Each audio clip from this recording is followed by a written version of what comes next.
thousands to small business owners and the employees who are owed money because of his decisions. The Honourable Minister of Economic and Rural Development and Tourism. Thank you, Mr. Speaker. Mr. Speaker, what you just heard was inexperience. Mr. Speaker, Mr. Speaker. Order. Order, please. I'm not going to keep repeating order. When I say it the first time, I would expect that all the members in the chamber would be quiet. So from now on, I will only say it once, and that will be the end of it. The Honourable Minister of Economic and Rural Development and Tourism has the floor. Thank you, Mr. Speaker. As I was saying, Mr. Speaker, what we just heard was inexperience speaking, Mr. Speaker. Mr. Speaker, we don't give money away as the opposition party proclaims. What we do, Mr. Speaker, is we invest in companies, Mr. Speaker. Mr. Speaker, and a good example, Mr. Speaker, would be of what we've done with projects and with IBM, Mr. Speaker. Mr. Speaker, by the time that agreement expires with projects and with IBM, we will have made profit in the terms of revenue $13 million, Mr. Speaker. Mr. Speaker, that's how this government does business, Mr. Speaker. We do business so that we will have money for the future to invest in Nova Scotians, Mr. Speaker. The Honourable Member for Hants West. Thank you, Mr. Speaker. Mr. Speaker, in September, I should say this question is for the Minister of Economic and Rural Development and Tourism. In September, the Minister of that department came to Windsor and announced that the Department of Tourism would be moving jobs to Windsor. To date, there's been no further word on what the actual plans are for this move. Could the Minister tell us today? Has the process for making this move actually begun?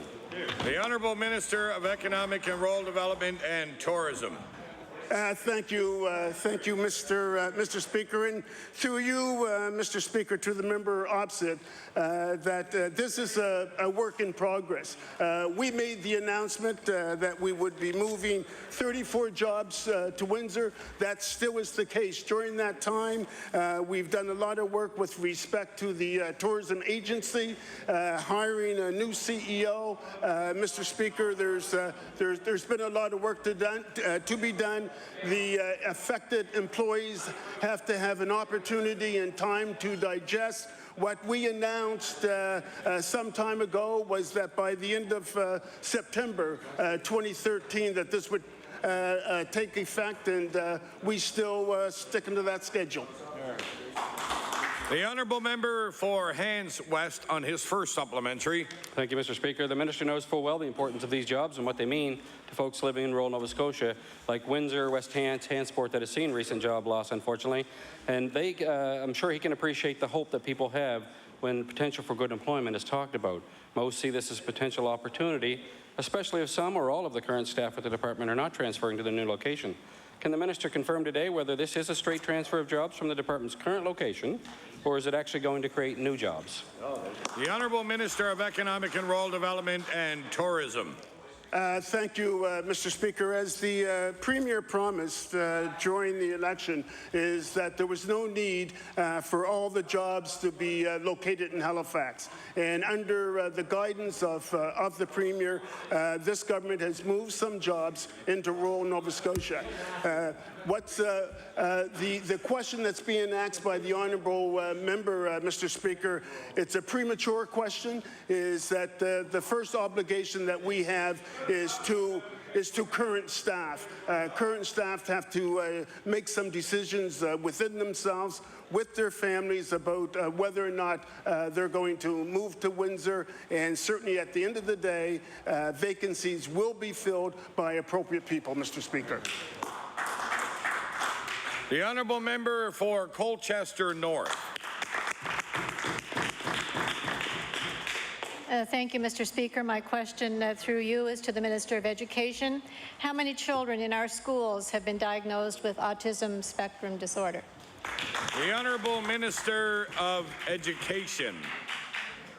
Thank you very much, Mr. Speaker. I would not be able to say the exact number of students in our school that have a diagnosis of autism. We don't have all of our data for this year's enrollments in terms of which students are receiving services. We don't keep lists of certain conditions, but we do have the services that are provided to our students. Thank you.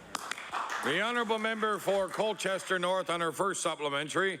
Mr. Speaker, recent statistics show that 1 in 88 children have been diagnosed with ASD. And for Nova Scotia, that's approximately 10,000 Nova Scotians who have that diagnosis. At public accounts this morning, the Deputy Minister spoke about the services for students and the numbers of students in our schools. We know that in 2009, there were 1,400 students with ASD. It's been 3 years. And this minister cannot give us current numbers or numbers for 2010 or numbers for 2011. And the parents of autistic children are very disappointed with the current government, disappointed that it's not providing the human resources necessary to help their children through the learning process. So my question to the minister is this: when will the minister show some consideration for these students, find out how many we have, and provide funding directly related to the numbers of students suffering? The Honourable Minister of Education. Thank you very much, Mr. Speaker. And Mr. Speaker, I do have the data on the resources that were provided last year. We do not have the data for this year brought in from the school boards at this time. Now, last year we had 125,000 students enrolled in our system. 7,105 of those students were on IPPs. So that would be 5.7% of the total student population. And that percentage is somewhat the same as it's been since 2007-2008. We have 20,000 students receiving direct services from resource teachers. I can go on with all of the information. The interesting point about providing this data is that a number of students receive different kinds of services in our school system. So we don't have a tabulation on number, but we have the tabulation on the student services that are provided. And I will table this for the members opposite. Thank you. The honourable member for Colchester North on a new question. New question, Mr. Speaker. There are a number of specialized teachers who provide supports for students in our classroom, and these include resource teachers, school psychologists, behavior specialists, behavior support specialists, speech-language pathologists, and to name a few. And Mr. Speaker, we know that ratios are used to provide funding for these positions. So my question to the minister is, will the minister share with this House the ratios that were used for this year to fund these positions? The Honourable Minister of Education. Thank you very much, Mr. Speaker. I would just like to say that we did increase our funding this year for students with special needs by $13 million. And as the honourable member would know opposite, that we did change the formula to make sure that we were providing our specialists, such as speech pathologists and psychologists, at the appropriate level within our schools. Also, we've done a number of other things over the last few years, which is making sure that we have consultants trained appropriately around autism. We've fully funded the early intervention. And just last week alone, we did send out a guide that had been brought forward with a number of departments on.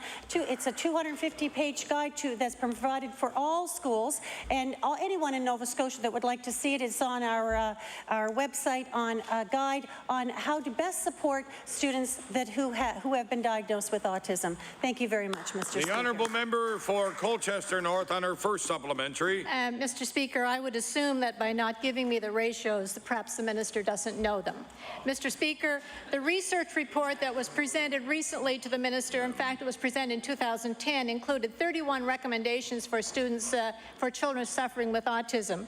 And one of those stated, and I will table this for the minister, The staffing ratio for speech-language pathologists should be improved to offer additional staffing to our school boards. That was a recommendation from that group. And so my question to the minister is, in order for students to be placed on IPPs, they need referrals and assessments. School boards are telling us the wait lists continue to exist for those assessments, and many students are waiting close to a year for an assessment. So my question to the minister is, why is the minister forcing students to wait for assessment, to wait for an IPP, and to wait for intervention and support that will help them learn in the classroom? The Honourable Minister of Education. Thank you very much, Mr. Speaker. And I first would like to make a comment that the students in our schools, our children in Nova Scotia, do not suffer with autism. Children in our schools and in our province have autism, and they live with it. And we have many, many successful people in our adult life who are on the autistic spectrum. So, Mr. Speaker, we have been talking with the school boards today, and school boards are making sure that our students are receiving the supports and the assessments that they need. Thank you. The Honourable Member for Dartmouth North. Thank you, Mr. Speaker.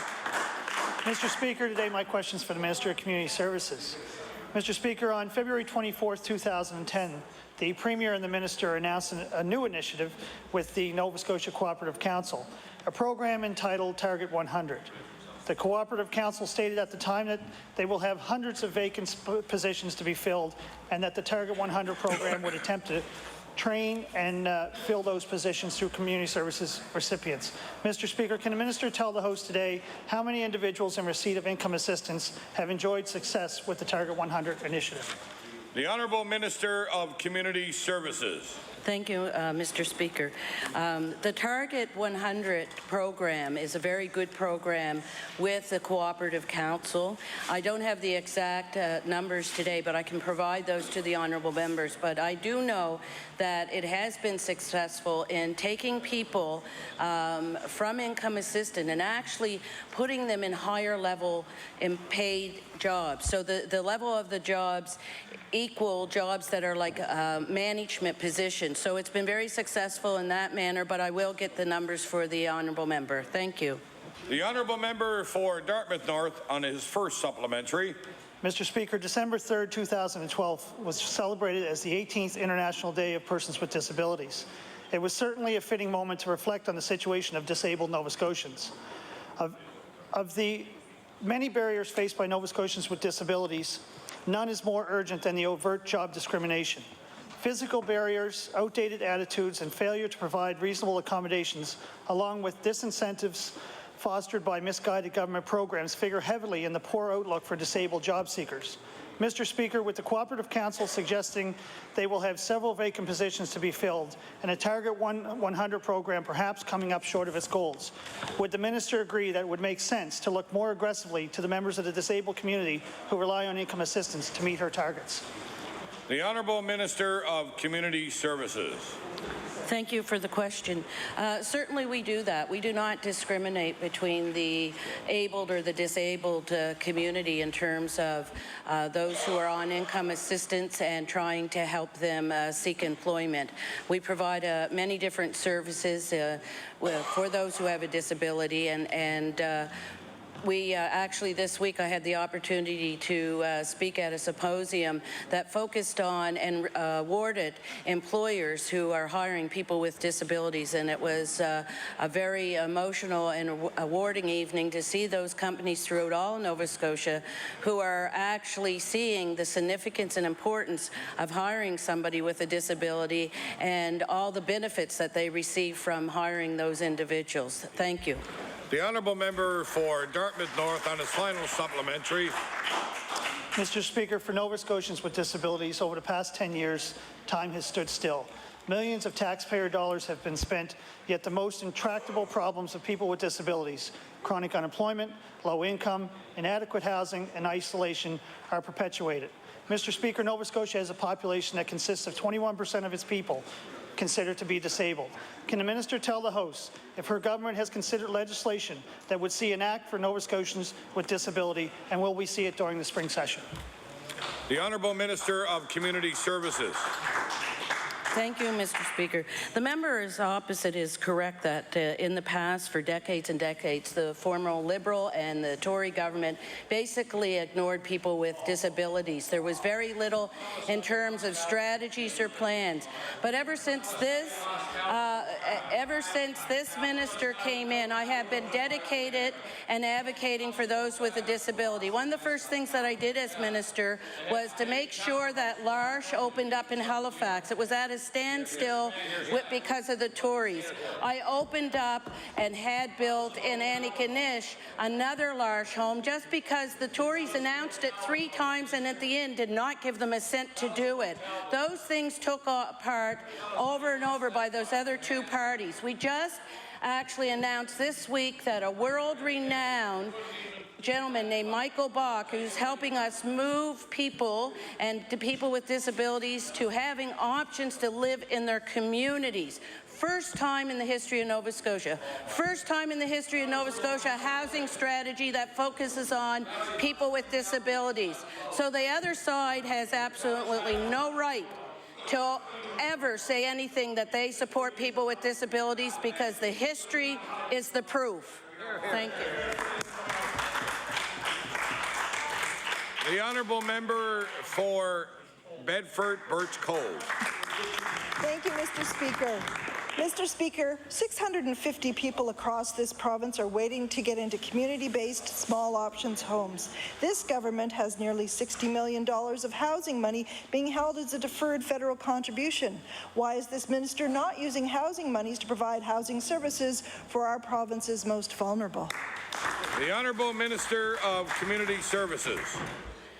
Mr. Speaker, once again, it shows that the Liberal Party has inexperience and lack of knowledge because we just went through several years of millions and millions of dollars being invested in upgrading our homes for seniors and for people with disabilities. So there's many new places and places that have been renovated for people with disabilities in this province. So certainly we had supported those efforts to make sure that homes are accessible and the housing units that we have in this province are accessible. So once again, that shows their lack of knowledge in these areas.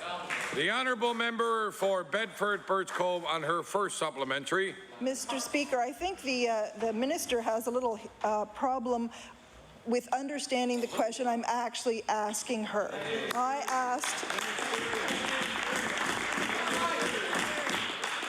and perhaps that's her inexperience, but to refresh the minister, 4 years ago, a report in 2008 into residential services commissioned by the Department of Community Services identified serious problems with our residential services programs. That was 4 years ago. In May 2011, that's a year and a half ago, the Community Homes Action Group appeared before the Community Services Committee and they called on the government to develop an action plan to develop more community-based housing options. What is it going to take for this NDP government to walk their talk and actually help these individuals and their families? The Honourable Minister of Community Services. Mr. Speaker, do you know, if the honourable member wants to know the walk that we've been taking, we have been taking a journey with people with disabilities because this is the first government that has brought the advocates to the table. We have brought professionals to the table. We have involved Michael Kendrick, who supports community living. We have brought Michael Bach, who is supporting community living. We are the very first government that has committed to moving towards community living in the history of this province, and we're doing it through the housing strategy. We're doing it through, we have staff and we have experts working on a continuum of health and community living plan. We have many, many things where we are walking in the direction towards the future. If it was with that party, they'd be walking backwards. New question. The honourable member for Bedford Birch Cove on her final supplementary. Thank you, Mr. Speaker. Since the minister claims to walk her talk, will she commit today to actually spending the federal monies that come to this province for housing on housing? The Honourable Minister of Community Services. Mr. Speaker, we have done that. We have invested over and over again in terms of housing in this province. And the other thing that we are doing is we are working with the communities and the people with disabilities. I know what the honourable member is talking about. I was at that rally because I was rallying for them. I'm as angry as they are, Mr. Speaker, with the fact that those two parties over there never committed to anything for people with disabilities.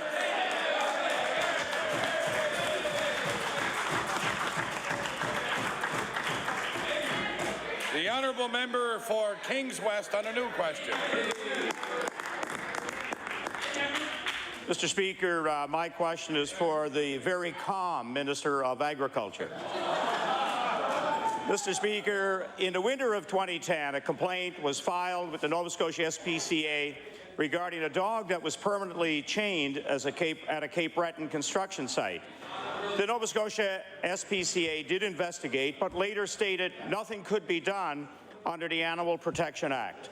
A few days after the Nova Scotia SPCA's visit, the dog was found frozen to death at the end of its chain.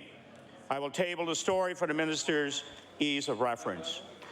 Could the minister please outline what he has done to close the gaps in the Animal Protection Act so authorities can adequately and humanely address complaints like the one that occurred in Cape Breton 2 years ago? The Honourable Minister of Agriculture. Thank you, Mr. Speaker, and for the information of the member and for all members.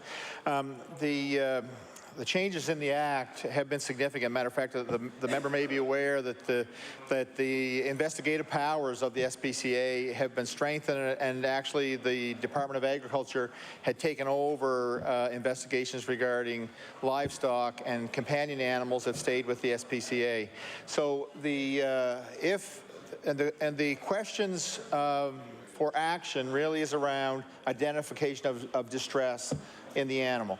And that's really all that the SPCA needs in order to act, Mr. Speaker. The honourable member for Kings West on his first supplementary. Thank you, Mr. Speaker. That's exactly where I'm going, Mr. Minister. Earlier today, I tabled a petition on behalf of 439 Nova Scotians demanding government's attention around what's happening around animal welfare in this province. There are also, Mr. Speaker, 1,538 Nova Scotians who have signed an online petition expressing identical concerns. However, due to the antiquated rules of this House, their voices are silenced. Mr. Speaker, these Nova Scotians are volunteers from all walks of life who are concerned about the lack of clarity around what constitutes animal distress.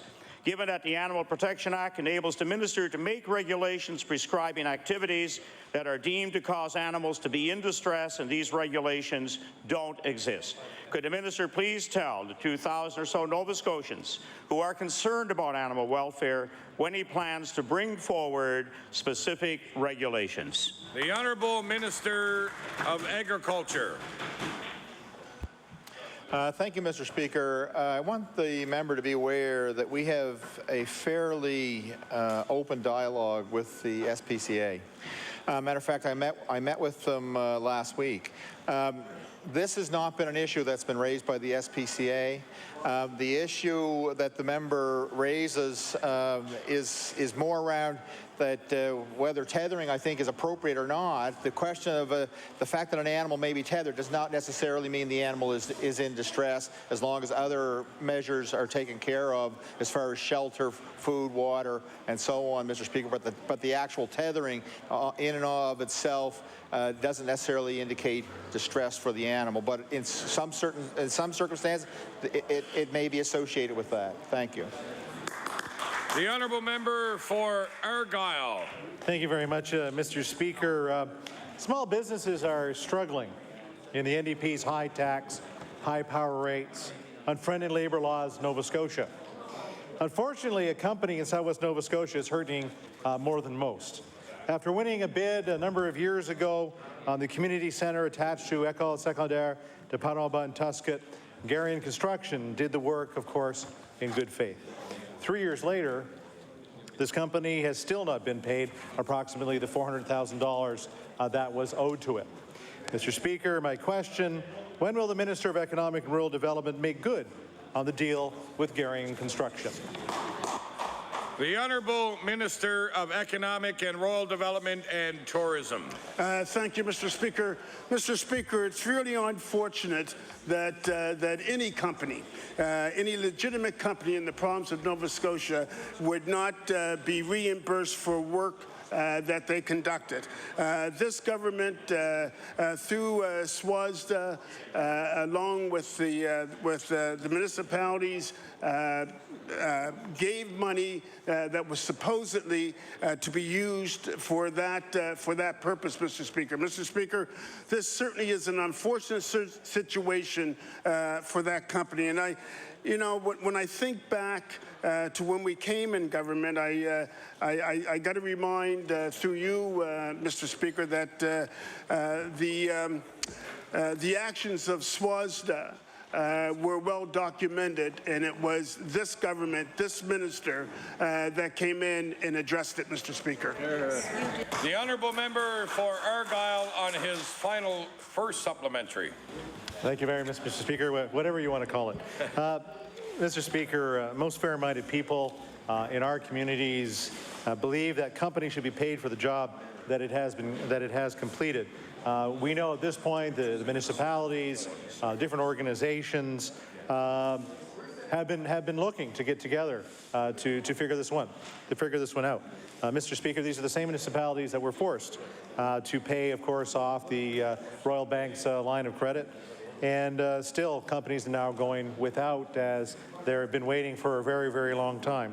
So, Mr. Speaker, will the minister just show some leadership? That's what I'm asking for today, to try to get all the parties to the table and work out this matter as soon as possible for the residents of Southwest Nova Scotia.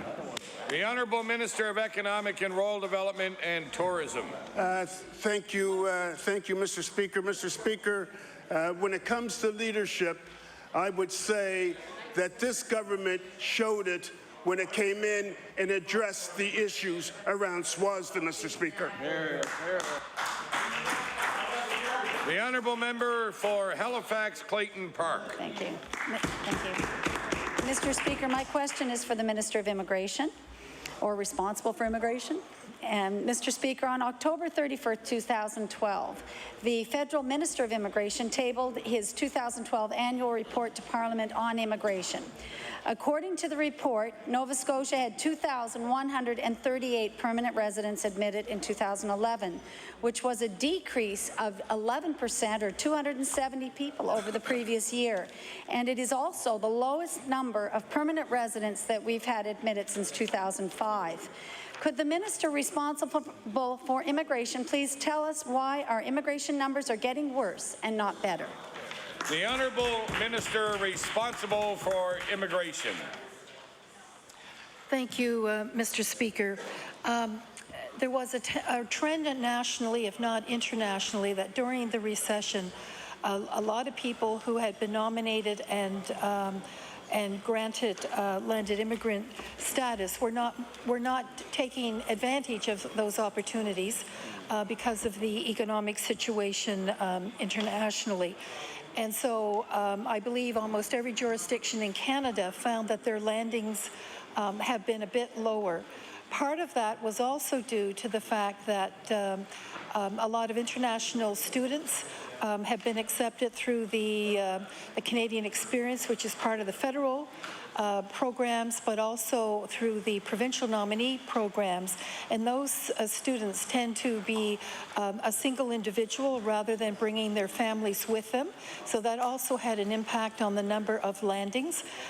Those figures do not indicate the number of landed immigrants who moved to Nova Scotia from other jurisdictions in Canada.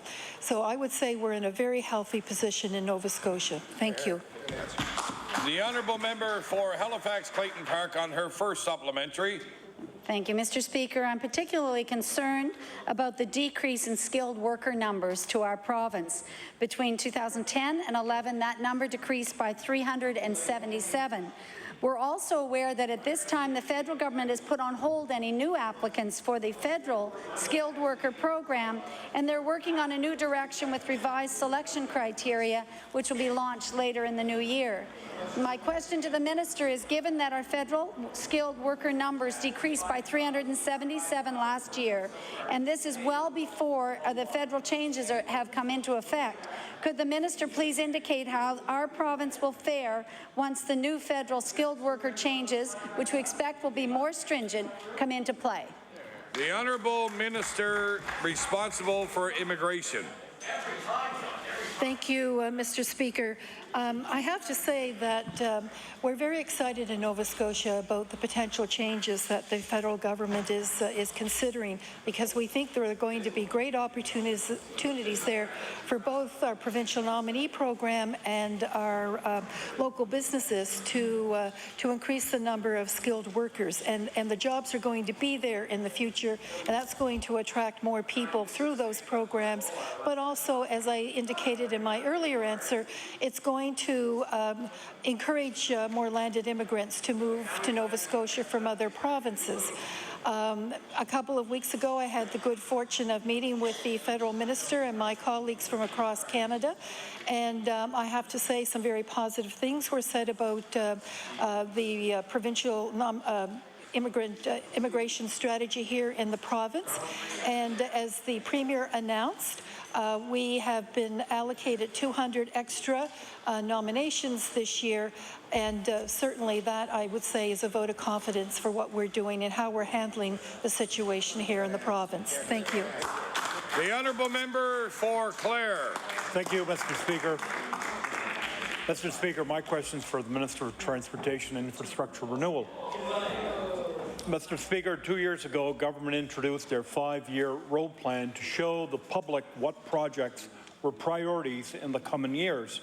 So my question to the minister, will the minister provide this House with an updated list on which projects have been completed? The Honourable Minister of Transportation, Infrastructure Renewal. Thank you, Mr. Speaker, and I thank the member opposite for the question. On a regular basis, and part of the 5-year plan is to provide a report each year in the 5-year plan of what happened the year before. If he looks back at this year's 5-year plan, the one we're just completing, he will see that there was a full report for what had been done the year before. When we publish the plan for the oncoming year, for the next 5-year plan, which will be out, I can tell my friend much earlier than last year's plan, he will see an update of what we have accomplished to date. So, in fact, that's the policy, and that's what we've been doing, and that's what we'll continue to do. Thank you. The Honourable Member for Clare on his first supplementary. Mr. Speaker, while road construction is not possible year-round in Nova Scotia due to weather, the preparation for construction is. In the past, government has been relaxed with respect to making sure road tenders are released early enough for contractors. So again to the minister, will the minister make certain that upcoming tenders for projects in the 5-year plan are released in a more timely manner? The Honourable Minister of Transportation, Infrastructure Renewal. Again, Mr. Speaker, I thank the member opposite for that question, because of course it gives me an opportunity to in a bit blow our own horn on this issue. Effectively, what I've already done before, I would say within the last 2 weeks, I've started to sign tenders for next year's work. So it's already in progress. I'm going to get them out as quickly as we can. And we've heard the industry ask, and we've looked at this. And of course, as the member across will know, we are constrained somewhat by budgets and that kind of thing. So I can't issue tenders beyond what I expect my allotment will be. But as much as I can, we will be doing that. Have started it. I've done some already. There'll be more coming. Thank you. The Honourable Member for Richmond. Mr. Speaker, Trunk 4 from St. Peter's to Sydney is a major route for residents in Richmond County and throughout Cape Breton. I, along with Richmond Municipal Council, have pushed for major upgrades to this road. The work on the Richmond County portion of Trunk 4 started last year with the reconstruction of 6.1 kilometres between Lakeshore Drive West and Campbell's Bridge. The government's 5-year highway improvement plan calls for tenders for major reconstruction of Trunk 4 in 2012, 2013, 2014, and 2015, when work will reach the Canal Bridge in St. Peters. Regrettably, Mr. Speaker, no work has taken place this year, although under the government's 5-year plan, projects approved for 2012-13 calls for the major reconstruction of 0.2 kilometres west of the Campbell's Bridge, westerly to 0.2 kilometres west of McNabb's Bridge, for a total of 6.1 kilometres. Could the Minister of Transportation Infrastructure Renewal advise what is the status of the tender for this work, and when can we expect the 6.1 kilometre portion of Trunk 4 to be completed? The Honourable Minister of Transportation Infrastructure Renewal. Thank you, Mr. Speaker, and I thank my friend opposite for the question. Over this summer, and particularly recently, I've had a number of opportunities to travel to Sydney, and I've used that road, and I can report that the work that's been done to date, to me, looks like it's exemplary work. Now, I remember last session when we were in this House, and the member opposite asked a question about that road, and he was concerned that perhaps we were working too late in the season for paving. As I believe I explained earlier, a similar question came forward from the member. What we've done is tendered, or I should say, put out estimates on that piece of work. It came back higher than we anticipated. So what we had to do was go back and do a redesign on that. We have done that redesign now, and a tender will be going out this fall for that work that he's talking about for next year. And in the meantime, we will be doing preparatory work such as ditching and culverting and that kind of thing in advance of the paving next season. Thank you. The Honourable Member for Richmond on his first supplementary. Well, thank you, Speaker. And if I understand correctly, the Minister said the tender is coming out this fall. Well, it's December the 4th today, so I'm not sure how much time there's left in the fall. But, Mr. Speaker, roads remain a major concern in Richmond County. Roads in communities of Louisdale, Petit de Gras, River Bourgeois, Cape Hogat, and Little Harbour are in deplorable and dangerous condition, and we hope to see some of these addressed in the 2013 construction and paving season. While the Minister has explained why work did not take place on Trunk 4 during the 2012 construction season, residents of Richmond County are hoping the government will stick to its 5-year plan. So my question to the Minister is, will he commit that the major construction plan for 2013 on Trunk 4, which is 6.1 kilometres between McNabb's Bridge and Soldiers Cove Road, will be called for tender and completed in 2013? The Honourable Minister of Transportation Infrastructure Renewal. Again, thank you, Mr. Speaker. I will tell my friend opposite that we intend to get as much work done as we can each season. If that's on the plan, that will be the priority for that area. We will work diligently to get it done. I think I can say that over the last 2 years, the success rate we've had on the work that we promised under the 5-year plan has been well up in the 90% range. So I don't anticipate that there is going to be any additional reason that that work that he's talking about won't go forward next season. Thank you. The Honourable Member for Cape Breton North. West. Cape Breton West, sorry. I'm the better looking one. Okay. You believe that now, Gordy? I got people waiting for you. Huh? Mr. Speaker, thank you. My question through you is to the Minister of Health and Wellness.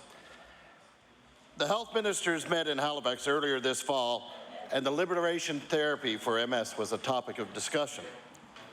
Nova Scotia has one of the highest incidents of MS in the country. At that meeting, the federal health minister announced that about 100 MS patients will be enrolled in a $6 million trial of the CCSVI treatment for MS. My question to the minister is, can the minister tell us and tell the House how many Nova Scotians are among those 100 patients? The Honourable Minister of Health and Wellness. Thank you, Mr. Speaker. No question, multiple sclerosis can dramatically change an individual's life. And people with this disease want and need a government to react and support them as we move forward to ensure that we can provide effective treatment to MS. I was very glad to host the ministers from across Canada and the provinces and territories here in Halifax, where we did talk about the liberation therapy and the treatment and the clinical trials that are upcoming. The Canadian Institute for Health Research is the organization working with the MS Society of Canada that will oversee the clinical trials here in Canada. In November, they started in, I believe, Vancouver and either Montreal, Quebec City, I can't remember, but in Quebec. And those organizations that support the clinicians that are doing the research will have patients within those regions take part in those clinical trials. So the regions that will have the clinical trials in it will provide the patients for the trial that will continue over the next couple of years. The honourable member for Cape Breton West on his first supplementary. Thank you very much, Mr. Speaker. Mr. Speaker, the reason why there are no Nova Scotians involved is because the study is being funded by the federal government, the provinces where the trial will take place, and the MS Society of Canada. In April, the former Minister of Health said, and I quote, "We said as a province, we certainly will participate in clinical trials when the scientific panel recommends that clinical trials proceed." End of quote. In fact, Mr. Speaker, Nova Scotia is not participating as the former minister promised, and I will table those comments. So my question to the minister is, why did this government give false hope about our participation in the clinical trials? The Honourable Minister of Health and Wellness. Thank you, Mr. Speaker. With respect to out of respect for the member opposite, I know he is very closely tied to this issue and his personal connection to MS. What the minister said at the time was completely correct. All jurisdictions across Canada have agreed to support the clinical trials, national clinical trials of the liberation treatment in Canada, Mr. Speaker. We have agreed, and the process that is in place to choose where these clinical trials are was done independently. And the province of Nova Scotia, we don't know, and as minister and as government, don't know who applied to gain access to those clinical trials. It's part of the assessment as the trials fold out across the country, Mr. Speaker. So as a government, we don't know if there was clinicians here in Nova Scotia that actually applied to have the trials done here. There's an evaluation process, an independent evaluation process that selects the areas of across the country that was successful in providing the opportunity to deliver the trials in, as I said, BC and in Quebec currently. The Honourable Member for Kings West. Thank you, Mr. Speaker. Mr. Speaker, 3 years ago last month, the Brain Injury Association made a presentation before our Community Services Committee.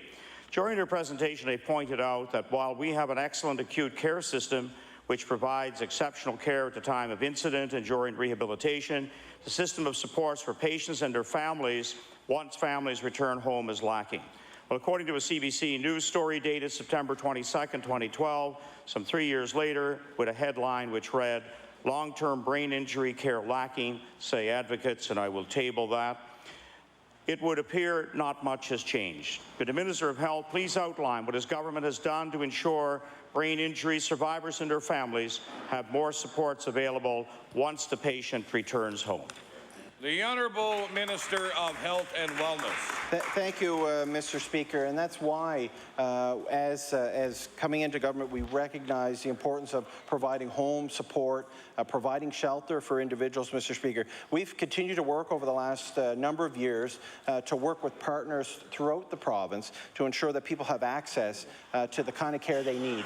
That's why currently we invested this year an additional $22 million for home care support, Mr. Speaker, which touches a wide variety of ailments. From most of the users within the home care system are elderly, but of course those individuals in Nova Scotia who have received a brain injury can gain access to those programs that we offer throughout Nova Scotia.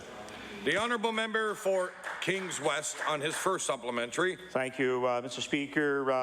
Mr. Speaker, you know, this is relating to the continuing care strategy. Strategy did state that starting in year 4, government would respond to acquired brain injury needs. We are now in year 7, Mr. Speaker.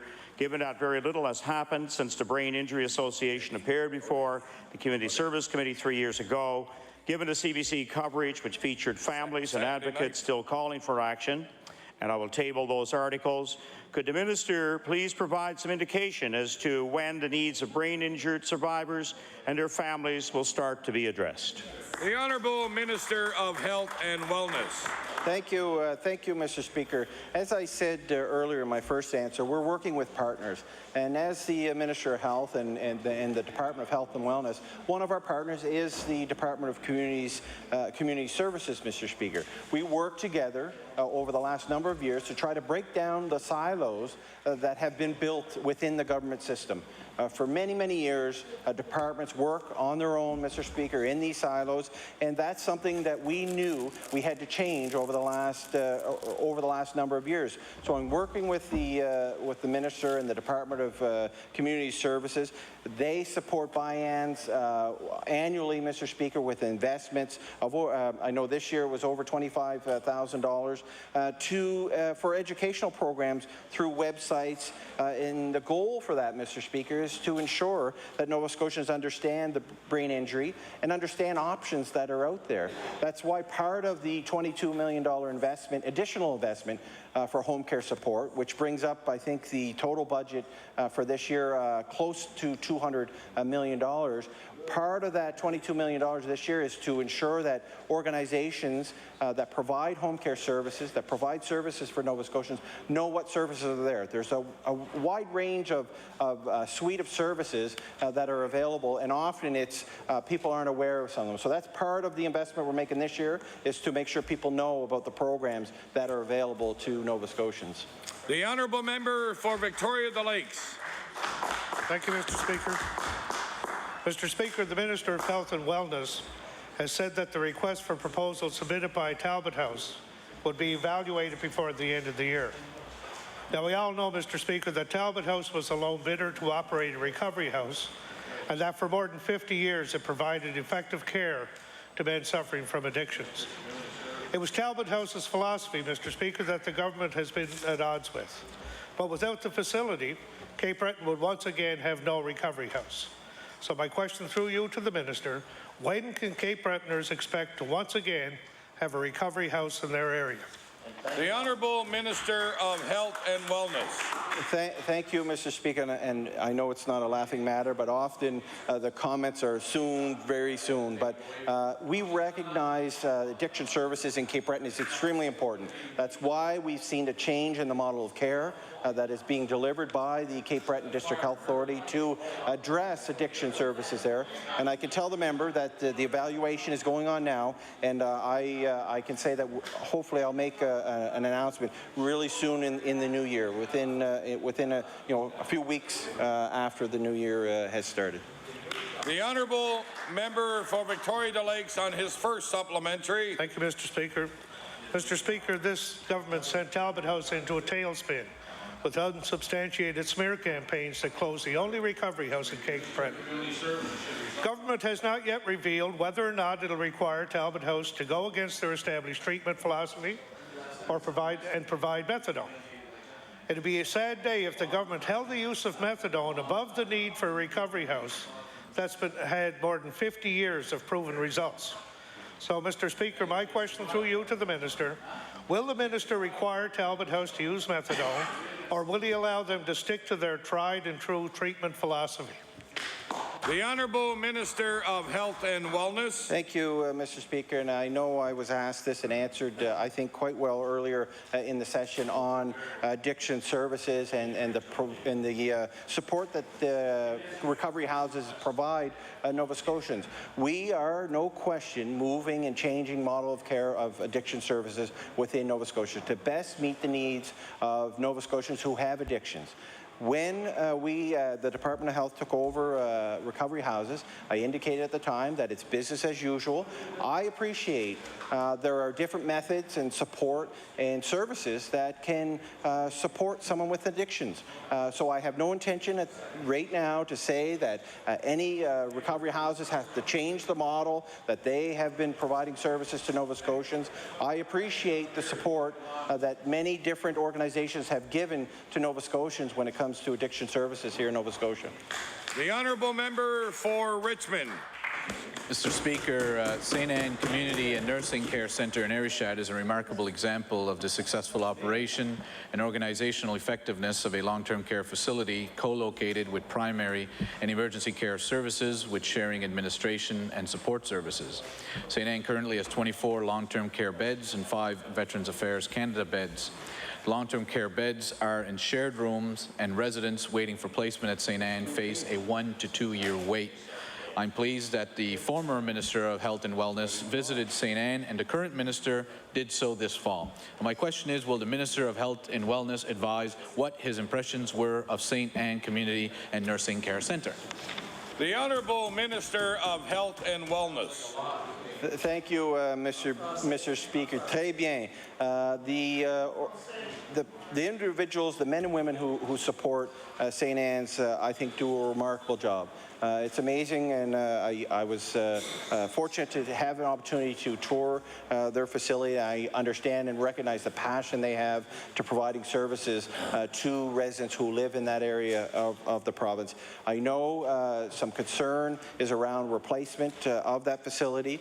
We have their proposal.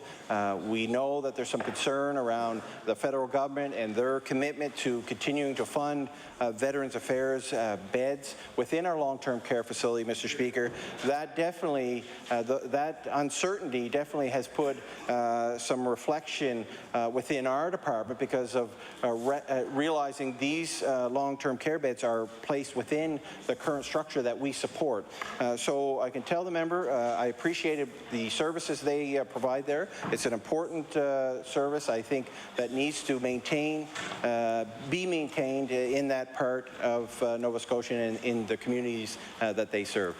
The honourable member for Richmond on it. First supplementary. Mr. Speaker, the Board and Building Committee of St. Anne Community Nursing Care Centre have put together a feasibility study, program plan, and a master plan.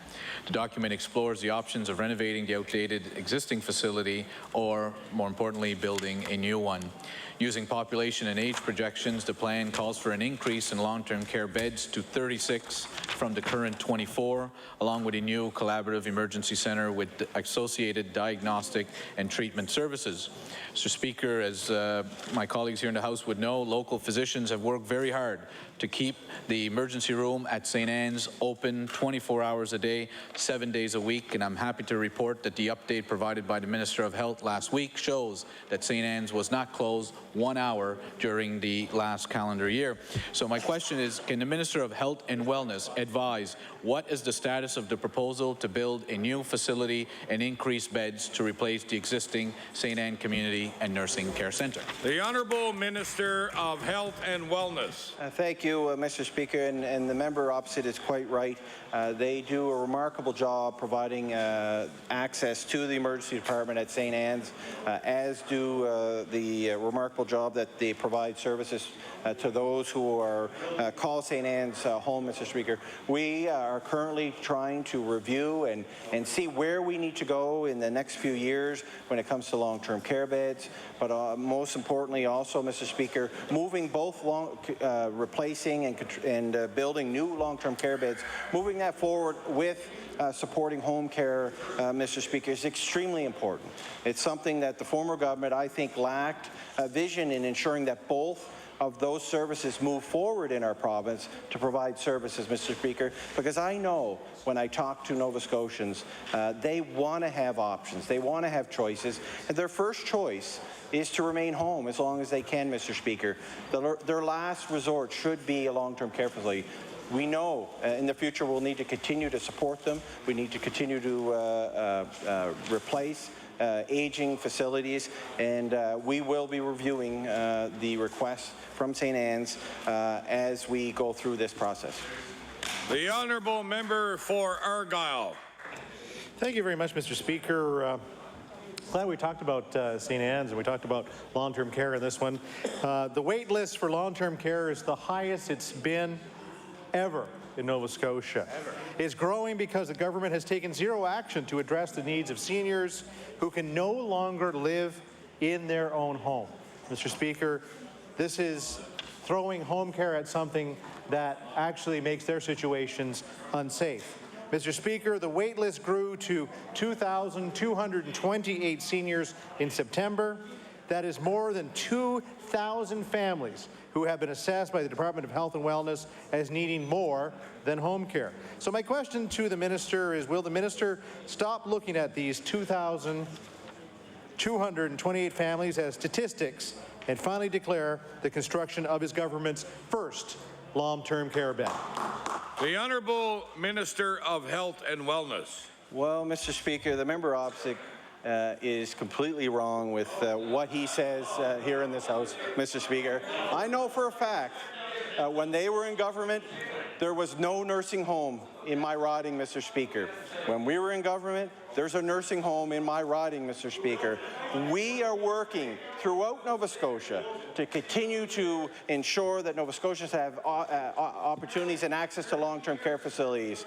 And the reason we're in the predicament we're in now, Mr. Speaker, is because they waited far too long before they started to recognize the importance of long-term care in Nova Scotia, Mr. Speaker. So I'll give them a little ounce, wee bit of credit, Mr. Speaker, that they started the process, but I can tell you, when we came into government here in Nova Scotia, Mr. Speaker, we're improving the services that Nova Scotians have when it comes to long-term care, Mr. Speaker. We're ensuring they have options, because the first choice that Nova Scotians should have when they find themselves unable to take care of themselves in their own home, Mr. Speaker, is to have the option to go on home first. And we're going to work hard to ensure that they have that option, Mr. Speaker.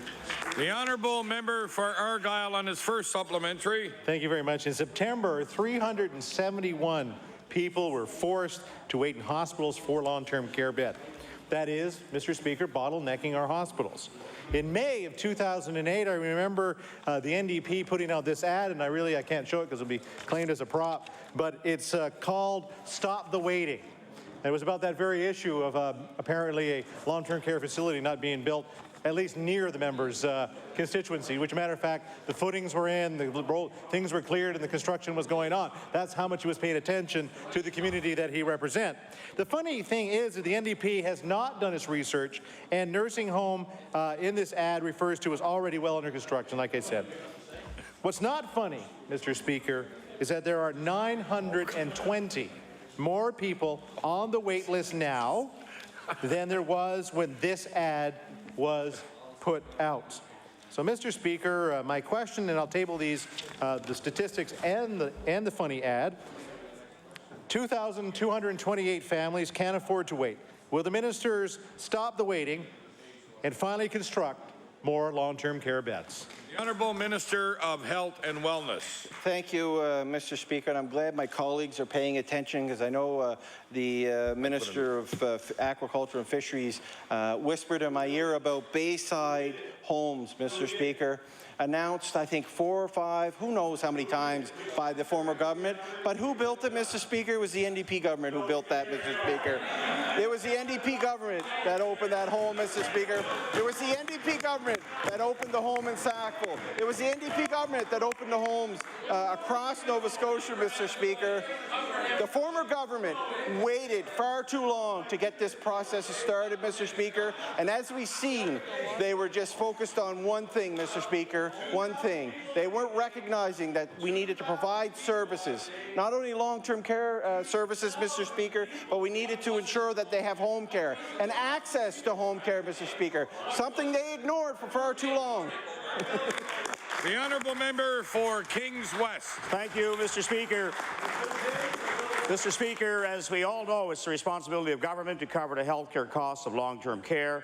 As a result, the Minister of Health and Wellness is responsible for ensuring that each and every nursing home in this province receives adequate funding to ensure there are sufficient nurses to provide quality care for our most vulnerable seniors. My question to the Minister, have there been recent policy changes within the department which will ultimately see a reduction in the number of nurses providing care in nursing homes. The Honourable Minister of Health and Wellness.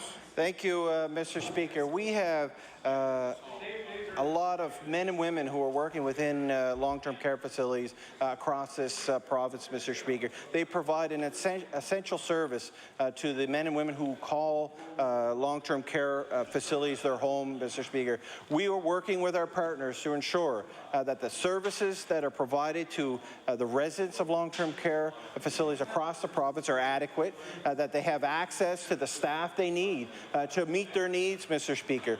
We recognize the importance of ensuring that people have access to the most qualified clinician, Mr. Speaker. That's why we're changing models of care within healthcare system that allows people to work to their full scope of practice, Mr. Speaker, so they can meet the needs and the healthcare needs of Nova Scotians. We're going to continue to do that, Mr. Speaker. I'm proud of the work that our government has done in the last 3 years when it comes to long-term care facilities and home care services. Order, please. The time allotted for questions by members to ministers has expired. I will now recognize the Honourable House Leader for the Progressive Conservative Party. Thank you very much, Mr. Speaker. Will you call private members' public bills for second reading? Private member public bills for second reading. Will you please call bill number number 72, the Trade Union Act. 148, Trade Union Act. I'm sorry. Bill number 148, the Trade Union Act. I will now recognize the Honourable Member for Cape Breton West.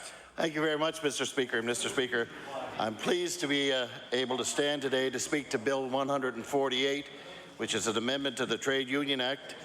This bill amends the Trade Union Act to provide for the continued operation of Metro Transit Accessible Bus Service and Transit Cape Breton's Handy Trans service and similar services in the event of a labour dispute. Mr. Speaker, last spring we saw a labour dispute here in the city. We saw Metro Transit have a problem where they weren't operating, and we have learned that many people who had disabilities were not able to access the different areas that they needed to access. They were, as a matter of fact, Mr. Speaker, they were kept hostage. They weren't able to get to their doctor's appointments. Some of them couldn't get to their hospital appointments. Some of them couldn't get to even pick up their groceries. Now, what we're doing here is offering a solution. It's a transportation issue for people who depend on this very service. And Mr. Speaker, as most of the people in this House know, my wife uses a wheelchair on a regular basis, and I've become more and more familiar with the challenges that people who use wheelchairs and have mobility issues have to deal with. And in her case, in our case, we're very fortunate. We have a family that we have supports, and we're able to move along and make sure that she gets to the places that she needs to. However, Mr. Speaker, there are many individuals in the province of Nova Scotia that doesn't have that kind of support. And those are the reasons and the people that we are standing here today to debating this bill. We want to be sure that those who have mobility challenges have an opportunity to access the services they need to access. And this is not about who's right or wrong. It's not about who created the strike. It's about making sure that the individuals that need the service maintain the service. As a matter of fact, Mr. Speaker, we believe that the people who operate the transit system are good people, and they do a good job, and they are doing something that is required of them, and we are very pleased about that. But when it comes to the actual situation of clients needing to get to different areas, we've heard from many operators and drivers of the transit system who say that they believe that this is a piece of good legislation, a piece that will make individuals' lives a little bit easier. And after all, Mr. Speaker, isn't that what our job here is about? Isn't our job here to do what we can to make life better for the people of the province of Nova Scotia, and certainly for those that have mobility issues, to make it easier for them to access the types of services and the quality of services that they need to maintain their health care? When we introduced this bill, we had one individual here who said, you know what, I really missed the service. I needed the service to get around, to get my groceries and to be able to get my drugs at the drugstore. And he said, I had to spend money out of my budget, $100 out of my budget, to use taxis. And some of us would say, well, you know, $100 doesn't sound like a lot of money. But when you're on a fixed budget, $100 is a lot of money, Mr. Speaker. It is a huge amount of money when you're trying to do the right thing. The other thing about this that's very important, what's very important, Mr. Speaker, is to make sure that these individuals who have these disabilities, mobility challenges, that they can maintain their dignity. And that's what this bill allows them to do. It allows them to help maintain their dignity. The impact of having services taken away from a disabled person became all too obvious of the effects that it had on the people here in Halifax during the strike earlier this year. Those individuals who needed that service found themselves in a very, very uncomfortable position, in a position where they couldn't actually get to the doctor's appointments and to the dentists and drugstores and pick up their groceries. And you know, Mr. Speaker, this service isn't free. Nova Scotians pay for this service. The people that use Accessibus, they pay for this system. What we're saying with this bill is that they deserve to have an opportunity to access that service, regardless of what's going on or what there may be, even if there is a labor dispute. You know, Mr. Speaker, having to deal with a disability issue is quite a challenge for some people. And this is an opportunity for us to ensure that these services are protected. It's not about the debate between labor and management or what side you fall on. It's about doing what's right for the individuals. It's about doing the right thing, Mr. Speaker. It's about all the members of this House looking at the people in their communities and saying, I know someone that needs transportation and they haven't got access to it. It's about saying, we can make a difference by putting this in place so that indeed, if there is a labor dispute, the individuals will have the access to the transportation. And again, as I said earlier, gives them an opportunity to maintain their dignity. Now, Mr. Speaker, as you know, in Cape Breton, we are just waiting now to find out what's the results are going to be of a potential transit strike there. And at this time of the year, with the weather the way it is, and with the season being Christmas upon us, imagine if you can't get around and get to the services you need. Imagine what it would be like if indeed you were stuck in your home and not able to get to a doctor's appointment or a dialysis appointment. And you know, it's not only about that. It's also about being able to get to some of your social commitments, because you know, to make a whole person, as we all know, there's more than just doctors and appointments and groceries. You have to have a social life. And again, it's about making sure that these individuals have their dignity, be able to maintain dignity. And we have heard from a number of transit operators, drivers, who believe that this is a fair bill. It would mean that there would be designated people who would operate the Handytrans or the Accessibus and make sure that that service was provided for the individuals in and around the different municipal units that it would affect. You know, Madam Speaker, it's one of the few times that we have as a group of people to do the right thing for the right reason. And the right thing here is to make sure that people who have challenges with mobility, challenges with getting out to the general public, it gives us an opportunity to work together as a group of people to make sure that indeed they don't have to suffer. As I said earlier in my comments, some people are very fortunate. They have home supports, they have family supports, but there are others who are involved who aren't that fortunate, Madam Speaker. They are not able to access somebody to take them to a doctor's appointment.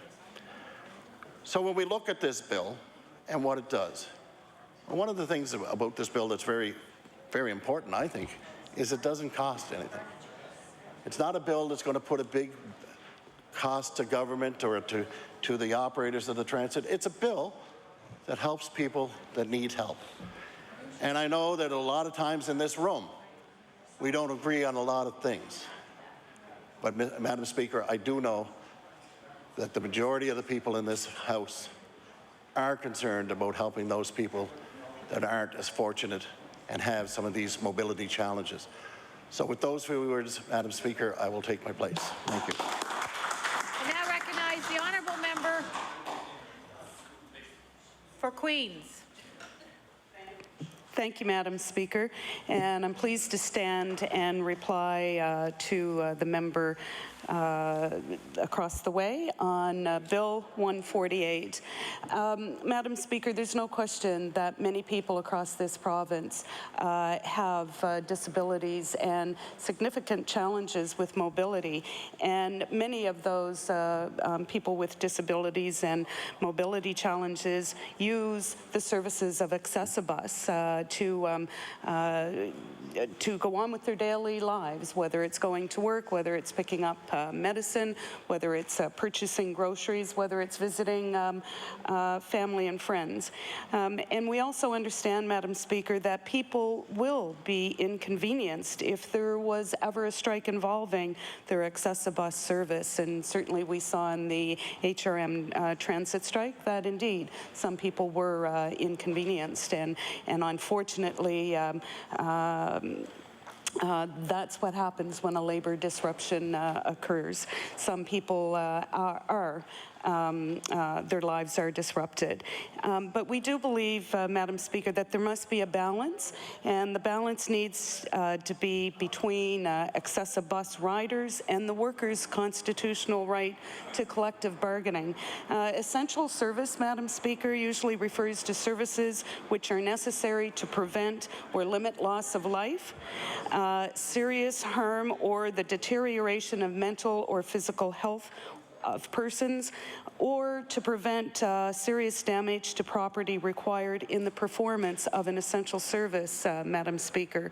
And research has indicated that essential service legislation may actually lengthen strikes. Reaching an agreement on what services are essential can also be challenging in the collective bargaining process. Madam Speaker, I'm not surprised that the Conservatives have brought this bill forward, because the Conservatives, as we know, Madam Speaker, have a long history of trying to limit the rights of workers. We can only look at the last Conservative government, Madam Speaker, when Acadia University faculty went on strike twice, the only 2 times they have ever gone on strike, both times significantly disrupting the school year. And in 2002, Madam Speaker, Dalhousie University faculty voted to strike. And in 2001, the Conservatives tried to limit the rights of frontline health workers with Bill 68. And Madam Speaker, in 1999, I was past president of CUPE Local 3885, the local home support workers of Queens County, Madam Speaker. And I remember meeting with the former member of Truro Bible Hill, who at the time was the finance minister, the Minister of Health, and myself and members of the executive of Local 3885 had met with the health minister at the time, and we begged the health minister to look at our needs. We were going through a very lengthy collective bargaining process. We were stalled at the table for many, many months. Negotiations were breaking down, Madam Speaker, and we were faced with a very tough decision, Madam Speaker, about whether or not we would need to take a strike vote within our bargaining unit, Madam Speaker. Speaker, and it was a last resort. And unfortunately, the Conservative Health Minister at the time refused, absolutely refused to hear us. Absolutely, he met with us, but at the end of the day, basically told us to go back and to try to, you know, strike a balance. Unfortunately, Madam Speaker, our local was faced with taking a strike vote, and I can tell you it was a very difficult decision to make for our local. And as a former home support worker, Madam Speaker, I have worked with many, many people over the years, people with disabilities, people with mobility challenges, people in palliative care, Madam Speaker, people that need to have services every day to make their lives more full. And Madam Speaker, that was not a decision that Local 3885 took lightly. And Madam Speaker, we ended up going out on strike. But what I can tell you, Madam Speaker, during the 4 months that we were on strike, Madam Speaker, there was an assurance that those clients receiving home care and needing essential services absolutely were looked after during that very stressful 4-month period.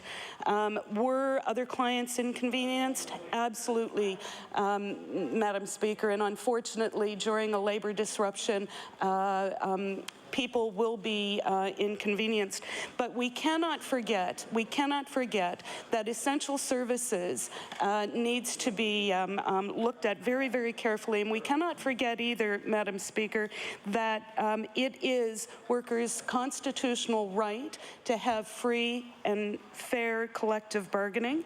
And every member who enters into a collective bargaining environment around the negotiating table takes that role very, very seriously. And union members do bargain in good faith and fairly, Madam Speaker. And I just want to remind members, too, that during the HMR transit strike, there were certainly excessive bus services that were disrupted. But I can also tell you that the medical services transport were brought back into operation during that disruption in service, and those that service used management personnel during that transit strike. The principle, Madam Speaker, that employees should be free to bargain collectively and to withdraw their labor if they deem it's necessary, is fundamental Canadian labour relations, Madam Speaker, and any interference of this should be minimal and proportional in its approach. And it's very, you know, it's very difficult when members of a collective bargaining unit and employees come together at a table and they're not able to find a balance, Madam Speaker. It's stressful on all sides. And getting back to the bill itself, Madam Speaker, and the challenges that could be faced during a disruption to excessive bus services for individuals with mobility challenges. I'm quite confident that the bargaining unit and the employer would look at every avenue to ensure that those individuals needing those services that would be considered a life or death situation, those individuals perhaps could be accommodated during such a labor disruption if it were to occur, Madam Speaker. Government would only consider a piece of legislation such as this only if it would ensure and respect the rights of of the parties to collectively bargain. And this piece of legislation clearly doesn't do that, Madam Speaker.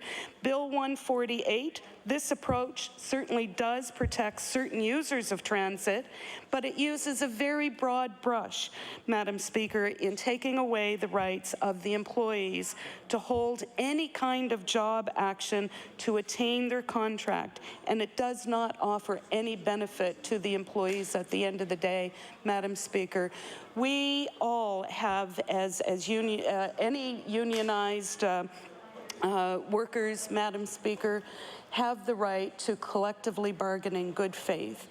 And all unionized employees that deliver services, that deliver health services or provide a service to those who absolutely depend on services being provided to them, certainly those people are very much considered during the collective bargaining process, Madam Speaker.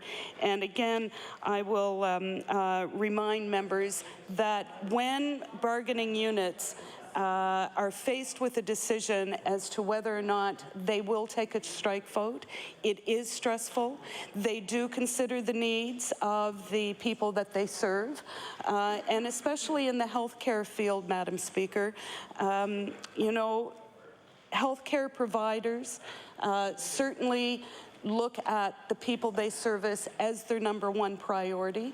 And Madam Speaker, I want to thank you for allowing me time on the floor here to speak to this bill, and I appreciate the members opposite for bringing.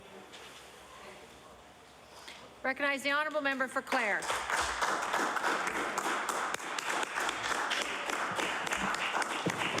Thank you, Madam Speaker. Madam Speaker, I'm pleased to rise and say a few words on Bill 148. Let me begin. This is definitely a good bill. Madam Speaker, this past Monday, on December 3rd, we celebrated the 18th International Day of Persons with Disabilities.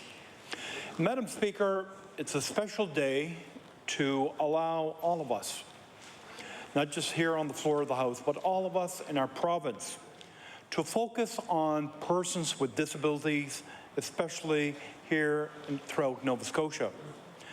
Everyone realizes, you know, that there's many barriers facing Nova Scotians with disabilities.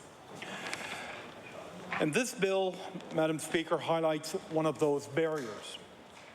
Madam Speaker, we saw in the recent bus strike here in HRM, many access bus users found themselves in very difficult situations. You know, we've heard previous speakers talking about individuals trying to get to medical appointments, individuals trying to get to work, individuals trying to attend class in order to better themselves.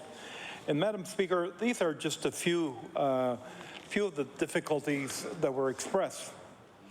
Madam Speaker, understanding who the access bus clients are is critical in determining the need for this piece of legislation. We all recognize the users of the access bus service are the most vulnerable citizens in our community. Also, Madam Speaker, it's critical to remember also that probably and most likely the majority of these clients who use the access bus service are living in poverty. You know, they don't have the extra money to spend in case of bus strike. Madam Speaker, when I talk about people, especially a lot of these individuals living on fixed income, on fixed budgets, especially when we look at the recent bus strike here in HRM, a lot of these individuals did not have that extra cash in their budget to hire a private taxi to get around the city. You know, many, as I've pointed out, are living on very tight budgets, and there's no extra money to allow them to get around. And Madam Speaker, as we've seen and heard right throughout this bus strike. Many individuals, and we've heard all kinds of stories about individuals having extremely difficulty in getting around the city. Madam Speaker, we all agree that this service, Access a Bus, provides an essential and certainly this service should continue during a strike. The Access a Bus service is a door-to-door service for people with physical or cognitive disabilities who are unable to use the regular bus service. And we need to understand who these clients are and how does the system work. The Access a Bus is not and should not ever be considered a frill transportation system. You know, for many, it's a necessity. You must apply and be accepted as a user for the Access a Bus service. You must have an application signed by a physician in order to be accepted as a user of Access a Bus. You know, this service is not out there for one and all. It doesn't work like that. You know, this is a special transportation service that is there to assist people with special needs in order to get around, in order to you know, have medical appointments or go to the drugstore, have their go to their physiotherapy. So again, Madam Speaker, this is quite critical to have this service in operation at all times. You know, these individuals have to book in advance. In order to qualify for the Access a Bus service, you have to, you know, it requires that you have to be in a wheelchair or you have to use a scooter, that you're unable to step up or down a 35-centimeter step unassisted. You have to be unable to walk 175 meter outside, you know, unassisted. You have to have a 20/200 vision, you know, or less. That's legally blind. So this service, Madam Speaker, is not for one and all. It's a very personalized service to assist those less fortunate in our community in order to assist them with their traveling needs. Now, Madam Speaker, I think we have all, first of all, we have certainly some understanding to some degree, and I say to some degree, of what users of the Access a Bus service went through during the last public transit strike here in HRM. You know, of course, from the stories we heard through the press. But Madam Speaker, we can't start imagining how difficult it was for some users who were housebound right throughout the strike, or for some users who had medical appointments to see specialists, you know, who had been waiting for a long period of time. And of course, their appointments came up during the bus strike, and of course, they could not get to those appointments. They had to reschedule. So, you know, for a lot of these individuals, just, you know, pushing back their medical appointments to see a specialist because there was no way for these individuals to get to them, you know, is certainly a sad story. You know, Madam Speaker, I want to say a few words on the Access a Bus service itself.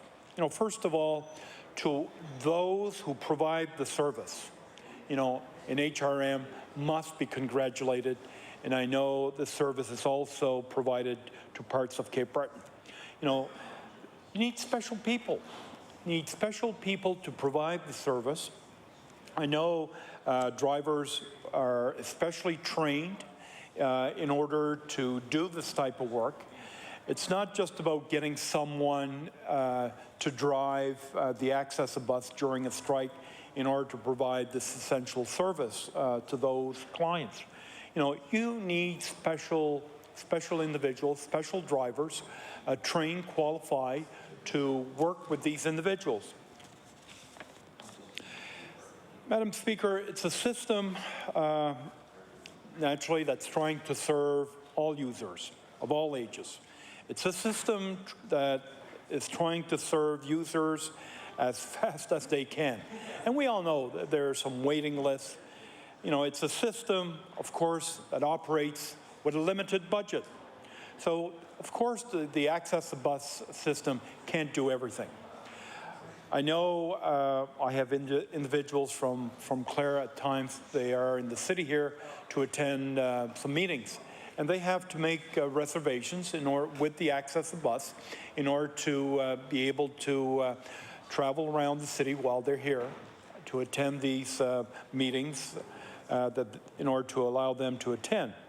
But again, I think it's critical that this service, this essential service, be provided. And to everyone involved with the system, you know, I think absolutely it's critical that we say a big thank you to all of them.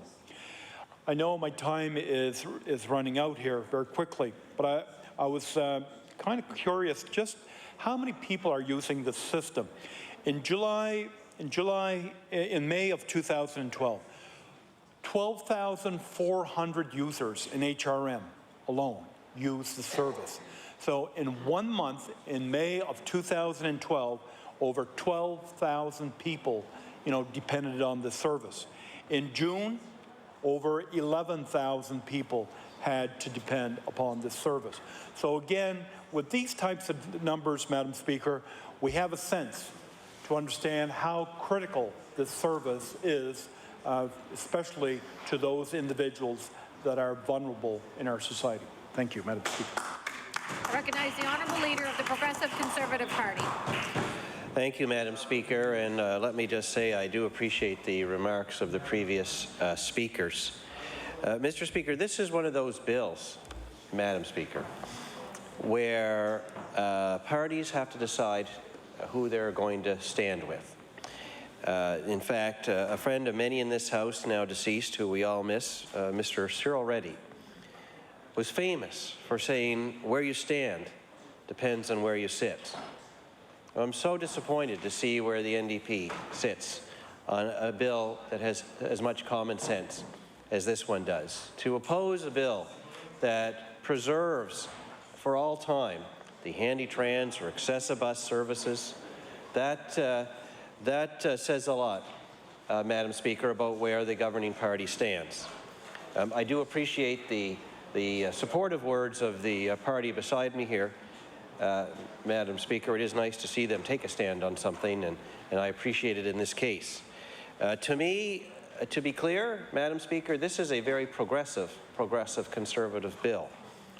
Because, to be clear, the bill is designed to stand up for the users of our transit services, for the physically challenged users of our transit service.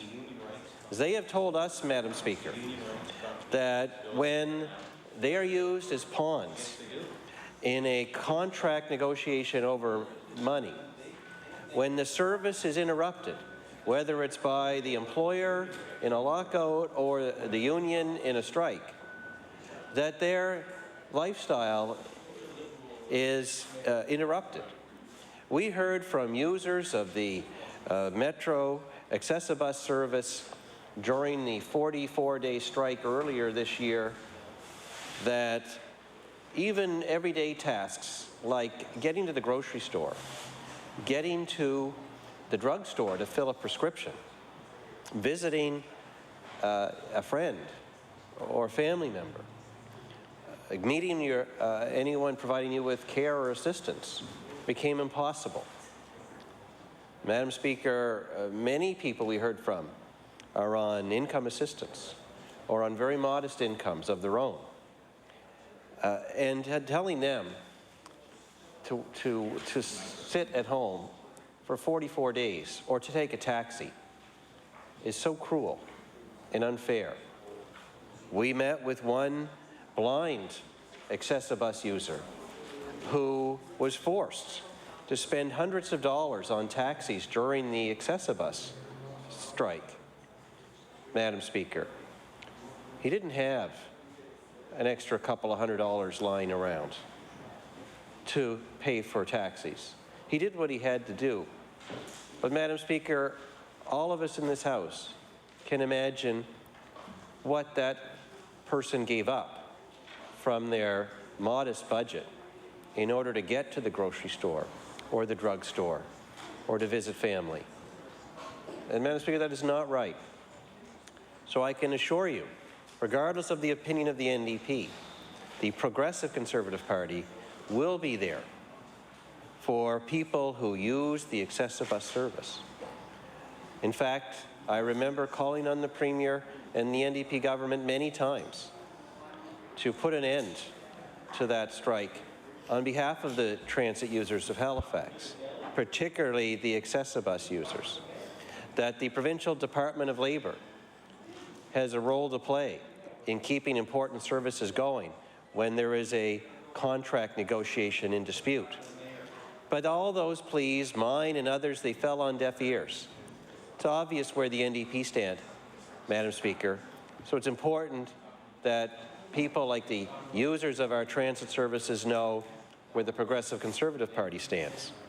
And it's not even just about the users of these services, as important as they are and as much as we want to be there for them, Madam Speaker. We also, by the way, heard from the bus drivers themselves, particularly the drivers that are assigned to the excessive bus service here in Halifax, the HandyTrans service in Sydney.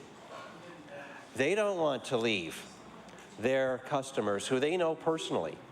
They know the stories that walk on and off or get on and off of their bus every day. They know the hardships. They know the price that they'll pay when that excessive bus or HandyTrans service is not there. They don't want to see them used as pawns in a labor dispute, Madam Speaker. They want to know that there is another way to resolve contract disputes without interrupting services to those that need them the most. This bill is for them too, Madam Speaker. That's where we stand. Now, I heard the argument on the other side that somehow this bill offends the NDP view of collective bargaining, of the right to unionize. Well, Madam Speaker, they're so blinded by their own ideology that they can't even see the truth, the details in the bill itself, because it's simply not right. Madam Speaker, what this bill does exactly duplicates what happens in our hospitals today in a free collective bargaining province, where the right to unionize is there, as it is for all provinces in Canada. What it does, just like in our hospitals, is it makes it the law that in the event of a work stoppage, that the union and the management together will set aside a number of drivers, unionized drivers, to operate the excessive bus service or the HandyTrans service while a lockout or a strike or any other work interruption goes on, and while the negotiations go on between the two sides. So collective bargaining is absolutely respected in this bill. Unionization rights are absolutely respected in this bill. But hopefully, Madam Speaker, people of goodwill, whether they are leaders of unions or managers of transit services, can agree to set aside enough drivers to keep the excessive bus going or the HandyTrans going. That's just common sense, Madam Speaker. And if they can't, this bill makes it the law that they must set aside those drivers. And I can tell you, Madam Speaker, I heard personally from drivers that drive the excessive bus. They don't want to have to stop that bus and park it for weeks at a time, knowing the hardship it'll cause to people that need that service the most. So I encourage the NDP to read the bill and get behind it. In fact, Madam Speaker, when there was the threat of a strike in our hospitals, which to everyday common sense Nova Scotians, our hospitals are an essential service.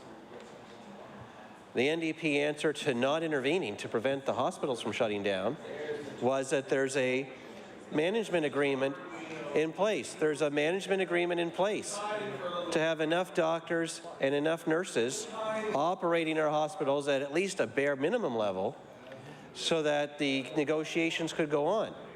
Nothing wrong with taking... So if that was good enough then, Madam Speaker, why is it not good enough for the users of the Accessibus, for the users of the Handytrans? They're so blinded by who is behind them that they forgot who they're here to represent. Well, we haven't forgotten, Madam Speaker. We're going to stand up for those users, and we're going to stand up for those drivers that want to keep the Accessibus going. And Madam Speaker, we saw what happened with the Accessibus strike in Halifax. We saw a government that said, we're hands off. That's too bad for the users of Accessibus that they are going to be used as pawns in this union negotiation. We're hands off. And the results, the hardship that was caused, is evident for everyone that cares to see it.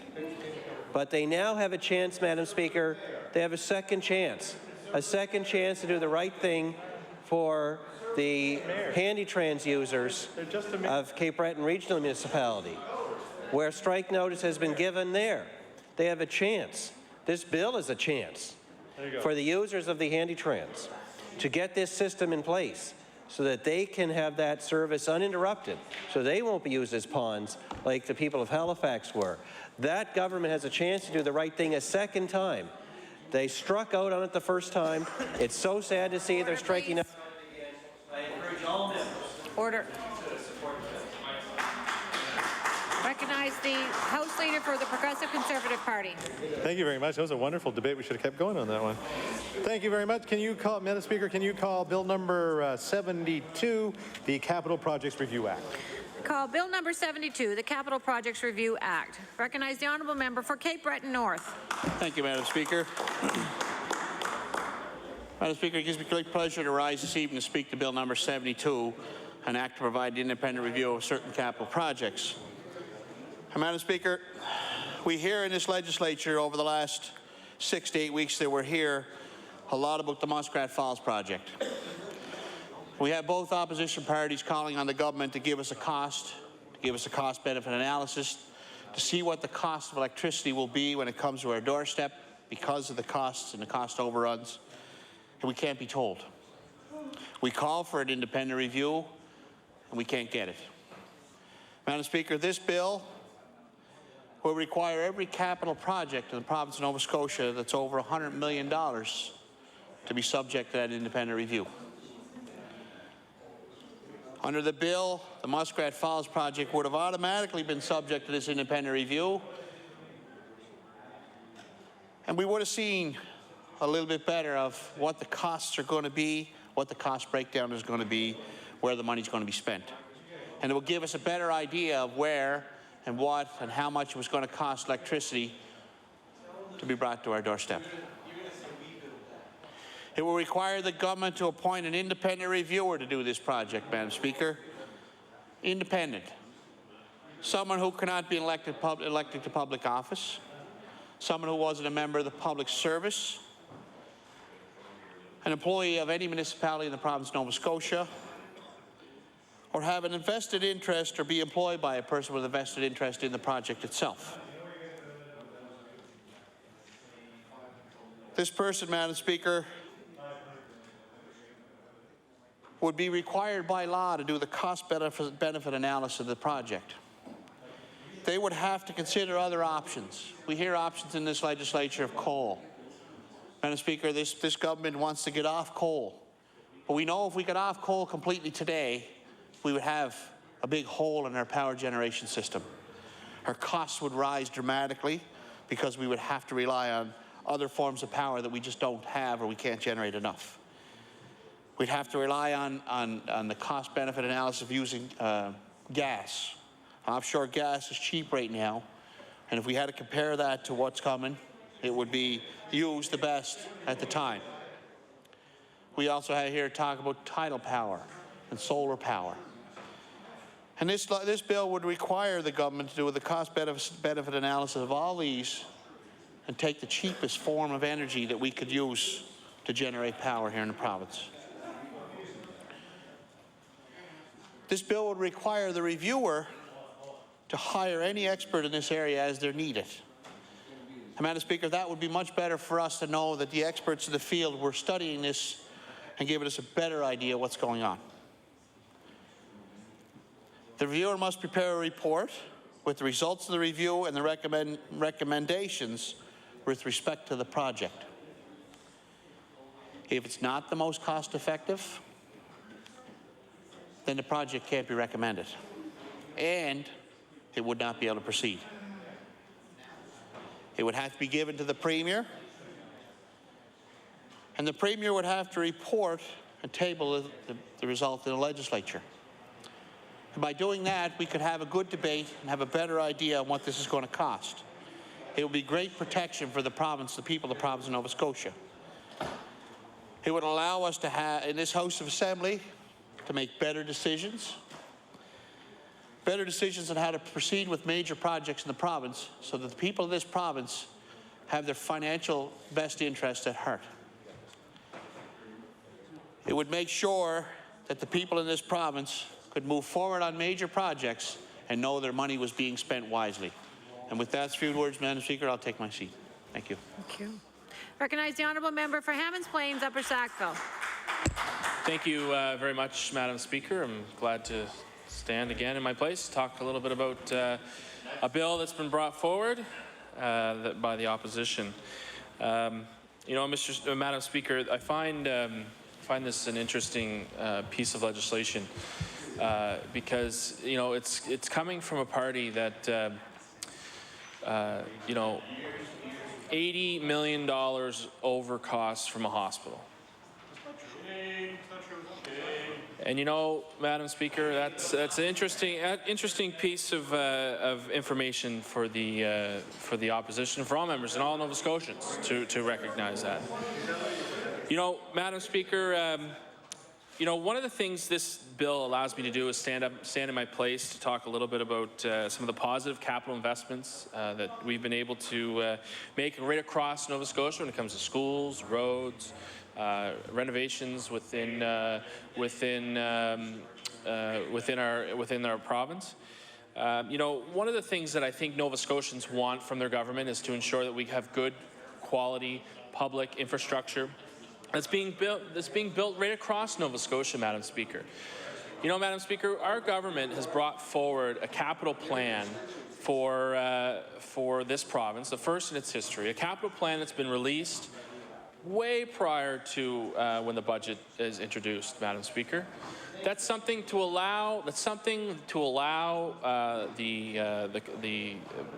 tenders to go out early, to allow paving companies to plan, to allow contractors to get their work ready, so that when we're ready to go, when the projects are ready to be built, that we can do it, Madam Speaker. We can do it in a timely manner that comes within budget.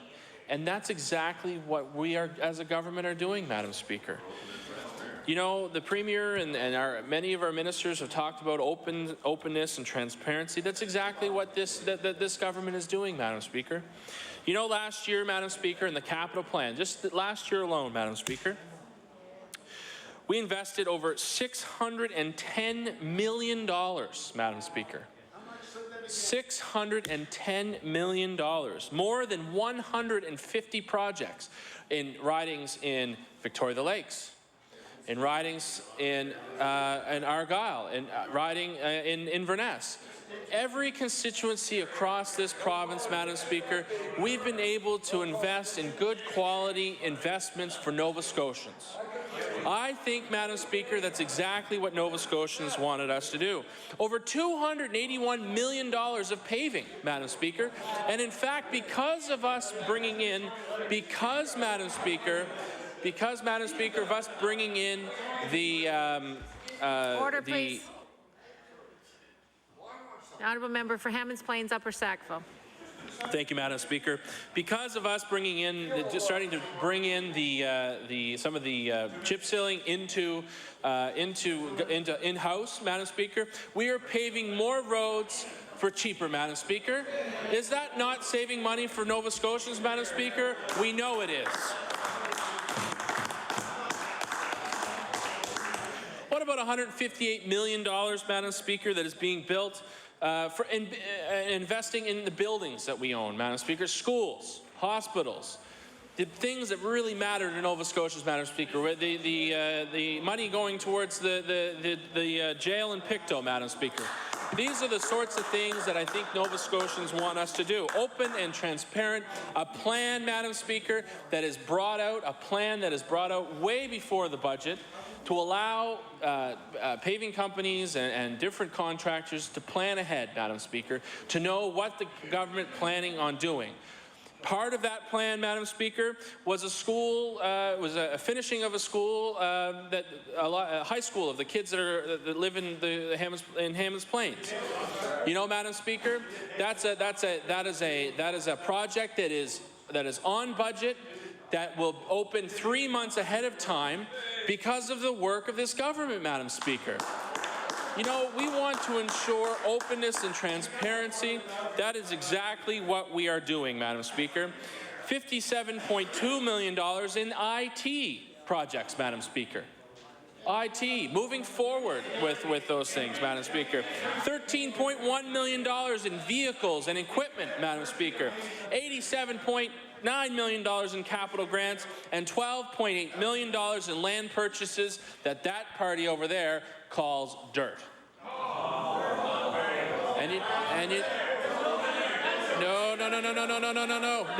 No. I can tell you right. Thank you very much, Madam Speaker. Thank you.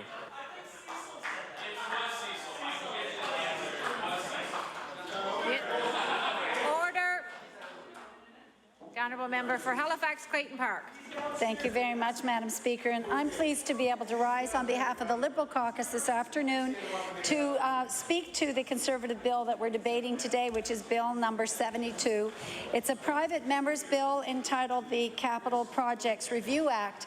And I think the previous speaker from the government side sort of strayed quite a distance from it, and I heard quite a bit of that. However, I'm not saying it doesn't happen often in this House. I've certainly been known to have a favorite theme or two that I like to get into my remarks as well. So there's no need to be so thin-skinned on the other side of the House. No need. However, Madam Speaker, the bill before us is an important one, and it's one that does need to be addressed. And it's talking, really, the Conservative caucus has brought forward this bill because they believe there should be an independent review of capital projects that are in excess of $100 million in value. And they have some other stipulations that would be government capital projects or capital projects for utility companies as well, provided the cost would come back to the public. And so certainly in principle, I think that this is saying that there is a need to make sure that due diligence has been done and that careful study is done whenever these projects go forward. Are you two done? The honourable member for Halifax Clayton Park has the floor. Thank you. And Madam Speaker, we believe that it is important that all projects get proper scrutiny and that the public monies are always well spent. I'm not sure that the way to go about it is to insist through legislation that we hire consultants to do that every time, because the cost of consultants are pretty significant. Madam Speaker, for quite a number of years prior to my running for office, I worked as a management consultant, and I know that when you get engaged in large projects that require a team of experts and many hours of review, the cost of some of those reviews could be $300,000 or $400,000. We're talking about large projects like hospitals and so on in different communities, as was mentioned by the previous speaker, but we might be talking about projects that Nova Scotia Power is engaged in, new power plants or the undersea cable to carry power from Muskrat Falls. Those kind of projects are going to be huge. They'd require a huge team of experts, including engineers, financial people, and so on. Yes, yeah, but you want the thing is that I believe the Conservative government bill would call for a review to make sure that we're getting value for money. And the review is going to be costly. That's my only point. Madam Speaker, I know my time is very short today. What I really see when I looked at this bill and reviewed it is that the public has a lack of confidence in the planning and the ability of government to do some of these major projects, and that the Conservative government's previous government, mind you, but the current caucus, Conservative caucus, is channeling some of that lack of confidence in whether we have the ability to properly move forward with some of these big projects. And I think what's important, Madam Speaker, is that we build into our regular systems a lot of transparency, a lot of openness, so that we don't find the public I guess, mistrusting what's being done with their tax dollars. And that's what's happened, is there's a sense of we don't have the information, government isn't being forthcoming with the details. And I can give you a few examples, Madam Speaker, of just projects. Well, for example, the outsourcing of the IBM to IBM of our SAP staff. There has been an enormous investment over 15 years, Madam Speaker, since about 1997 in building up a pool of talented people with the expertise to deliver SAP. And that SAP program has gone over many different stages. We've had different stages of that review here at Public Accounts in this very chamber, and we know that there were hundreds of millions of dollars invested to get the equipment, the expertise, and the people in place. And now, at a stroke of a pen from the Minister of Finance, it's going to change. It's going to be offloaded. We're going to take those people and no longer do that work internally. What we'd like to know, Madam Speaker, is that there is accountability and transparency. And I appreciate what the bill says, because it's really saying let's have a greater level of scrutiny. I would just call for perhaps the point that we could do more of this by using the expertise of our staff within government and being more transparent with the results. Thank you. Thank you. Recognize the honourable member for Inverness. Thank you, Madam Speaker. And Madam Speaker, I know we just have a couple of minutes here to go through this, but I do want to focus some of my preliminary remarks on what the member of Hammonds Plains up for Sackville commented on. And I know he spoke about the hospital in Truro, which I see when I'm driving by in the highway. And I guess the question that comes to my mind, Madam Speaker, is he also condemning the community? Because I know the community had a lot to do with that hospital. They had a lot of input in that hospital. And I know, you know, I guess it makes me wonder what the member for Truro Bible Hill would have to say, because I don't know if she was at the opening, if she was at it, and she cut the ribbon. So, Madam Speaker, that member is proud of that facility, as she should be, in her area. And so I think the member should be careful about condemning on that matter, because he may inadvertently condemn people of that community as well. And it's true. It's true.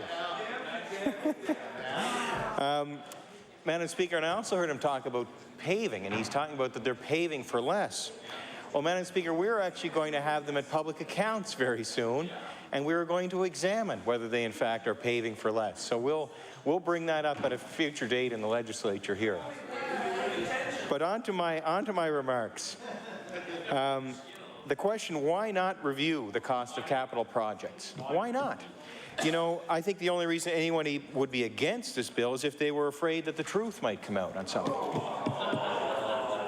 Otherwise, why not? We just had the trade center. People were very upset about that. I know a lot of people in my area weren't very supportive of the trade center. Not just because it wasn't in our area. I mean, they don't mind investments being made in Halifax. But let me finish. Here's a perfect example of a major project that was advancing on very poor information, Madam Speaker. And no matter what anybody has said, wouldn't we be better off making decisions based on good information? And I think our province will be better, and the city here will be better. I know I've gone to lots of events in the Metro Centre over the years. It's a great facility. It's a nice size facility. When you think of some of the events that have been there, the World Men's Hockey, the World Juniors, the World Women's Hockey was one event I really enjoyed, Madam Speaker. But the point being Why not evaluate these things? And that's what this bill is about. The other thing, Madam Speaker, and how much time do I have left? I have 2 minutes left. Let's look at Muskrat Falls. That's another big one that we're looking at right now, Madam Speaker. Why don't we know the cost of that project? It's probably 3 times the price of natural gas, as I pointed out last night in emergency debate. What happened in Ontario? Look what the Auditor General reported in Ontario when that province went blindly forward and really made a mess of renewable energy in that province, Madam Speaker. You know, Ontario is subsidizing renewable energy and then selling it. They have to buy it. There's nothing in there to protect those people in Ontario from having to buy that energy that's subsidized, and then they have to turn around and sell it at a loss when they don't need it. So, Madam Speaker, this government, with respect to its renewable energy, we've seen carbon emissions actually rise. And, Madam Speaker, it's not achieving anything for the environment, but sadly it's also not achieving anything as far as cost goes, because we see the cost is rising. And we see from recent statements made by the CEO of Emera that Churchill Falls is going to increase the cost of energy by 2 to 3% per year, and it's only representing about 7.5% of the actual energy inputs. If it represented 100%, we'd be looking at 26 to 36% increases per year. Madam Speaker, that is a lot. That's a huge increase. Why would we want to choose that route? Maybe there are other ways that we can improve or reduce our carbon footprint. Maybe there are, and maybe they're cheaper. Why not support this bill? Why not have some vision, Madam Speaker? Support this bill to make sure that we make good decisions for Nova Scotians. Thank you. Thank you. Recognize the Honourable House Leader for the Progressive Conservative Party. Well, listen, we try to aim to please here on some great debate. There was some great debate, and I want to thank everybody for that. If I thought I had a little more time, I would call speech and reply, but I'm not going to do it tonight. In full respect for what's going on this evening down in the foyer with the Arthritis Society. So don't forget, everybody, you're more than welcome downstairs. With that, I say that's opposition business for today, and I pass the baton over to the Government House Leader. Recognize the Honourable Deputy Government House Leader. Thank you, Madam Speaker. Madam Speaker, I ask that the House do rise to meet again tomorrow at the hour of 12 noon, with the House hours to be from noon to 6 p.m. Following daily routine, the government will call Bill number 160 for second reading, Bill number 94 for third reading, Bills 155, 156, 157, Committee of the Whole House, and Madam Speaker, the government will also be asking for unanimous consent to move several government bills through remaining stages.